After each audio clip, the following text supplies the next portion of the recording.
Sitting MP అసెంబ్లీకి వెళ్లాలని decide అయ్యారా? అదే జరిగితే ఆదిలాబాద్ పార్లమెంట్ స్థానం నుంచి అధికార పార్టీ అభ్యర్థి ఎవరు? పాత నేతల్ని కాదని కొత్త వారికి ఛాన్స్ ఇస్తారా? ఎస్టీ రిజర్వ్డ్ సీట్ నుంచి పోటీకి సై అనేదెవరు, నై అనేదెవరు? ఎస్టీల్లో ఏ తెగ అనేది కూడా వచ్చే ఎన్నికల్లో కీలకం కాబోతోంది. ప్రత్యర్థి వ్యూహాన్ని బట్టే ఎదుటి పక్షం ప్రతి వ్యూహం ఉంటుందా?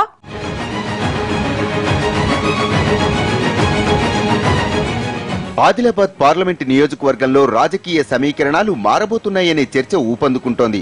ఎంపీ నగేష్ అసెంబ్లీ నియోజకవర్గం నుంచి పోటీకి ఇప్పటి నుంచే పావులు కదుపుతున్నారని సమాచారం.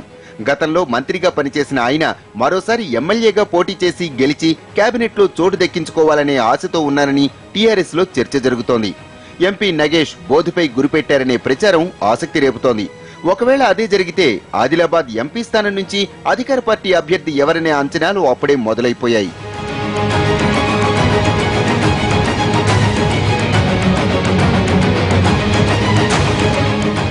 ఎంపీ నగేష్ అసెంబ్లీకి పోటీ చేయటం ఖాయమైతే ఆదిలాబాద్ పార్లమెంట్ నియోజకవర్గం నుంచి మాజీ ఎంపీ రమేష్ రాథోడ్ పోటీ చేయవచ్చుననే ప్రచారం జరుగుతోంది.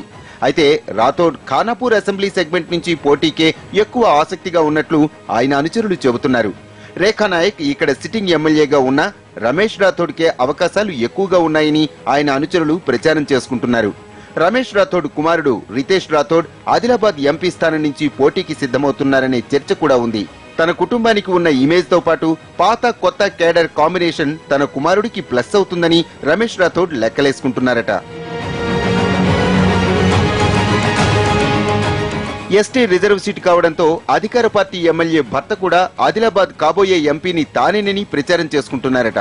ప్రభుత్వ సర్వీసులో ఉన్న ఆయన ఉద్యోగ సంఘంలోనూ కీలకంగా వ్యవహరిస్తున్నారు. అయితే ఆయన విషయంలో పార్టీ అధినాయకత్వం అంత సుముఖంగా లేదని పార్టీ శ్రేణులు గుసగుసలాడుకుంటున్నాయి.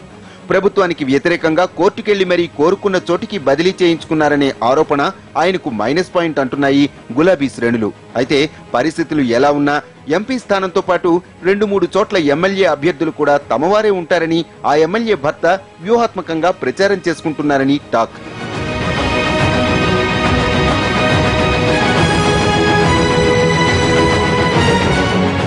ముఖ్య నేతలంతా అసెంబ్లీకి పోటీ చేసేందుకే ఆసక్తి చూపుతూ ఉండడంతో ఎంపీ అభ్యర్థిగా నిలుచునేది ఎవరనే చర్చ మొదలైంది.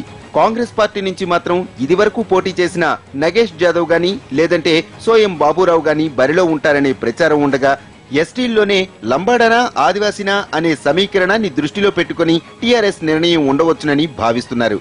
నేతలు ఎవరికి వారు తమకు అనుకూలంగా లెక్కలేసుకుంటున్నా ఎన్నికల ముంగిట్లో అవి తారుమారయ్యే అవకాశం ఉందంటున్నారు. ఏదేమైనా ఎంపీ ఎమ్మెల్యేగా పోటీకి ఆసక్తి చూపుతూ ఉండడంతో ఆదిలాబాద్ పార్లమెంటు నియోజకవర్గంలో కొత్త నేతల వెతుకులాటలో పార్టీ పెద్దలున్నారనే ప్రచారమైతే ఉంది.